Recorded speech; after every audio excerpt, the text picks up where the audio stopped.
జై శ్రీరామ్ అండి. తెలంగాణలో ఒక మహిళ మంచిర్యాలకి ఎక్కడికి వెళ్తుంది.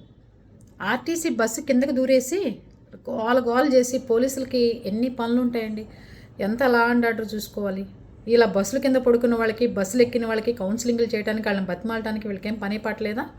అలాంటి వాళ్ళకి ఎక్కి డీలక్స్ బస్సు నా ఆధార్ కార్డు తప్పుందంటావా, నా ఫోటో కాదంటావా, నువ్వెవడు అసలు నాకు క్షమాపణలు చెప్పి నన్ను టికెట్ లేకుండా బస్సు ఎక్కించండి అని చెప్పి గోల గోల చేసింది ఒక 2 గంటల సేపు.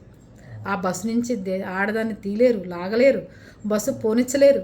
ఎంతమందికి ఇబ్బంది కలిగించిందో తెలుసా? ఫ్రీ బస్సులు ఎత్తిపడేయండి. ఈ ఆడవాళ్ళ కోసం పెట్టిన బస్సుకి ఆడవాళ్లే దానికి శత్రువులుగా మారిపోతున్నారు. పక్క వాళ్ళని కొట్టడం, ఇబ్బంది పెట్టడం ఇలాగా. ఆధార్ కార్డు బాగుండకపోతే సరి చేసుకోండి, పేరు ఏమన్నా తప్పు ఉంటే సరి చేసుకోండి. వేరే ప్రాంతం ఇప్పుడు ఆంధ్ర వాళ్ళు వెళ్ళి తెలంగాణలో ఎక్కినా ఒప్పుకోరు, తెలంగాణ వాళ్ళు వచ్చి ఆంధ్రాలో ఎక్కినా ఒప్పుకోరు. ఇవన్నీ సరి చేసుకుని ఎక్కండి అమ్మా. డీలక్స్ బస్సులో నాకెవడరా నువ్వు టికెట్ కొట్టడానికని కండక్టర్ల మీద దౌర్జన్యాలకి వీటికి దిగమాకండి. అలా దిగిన మహిళలు ఎవరైనా ఉంటే వాళ్ళకి శుభ్రంగా గవర్నమెంట్కి వచ్చే పథకాలను క్యాన్సిల్ చేయండి. ఓకేనా?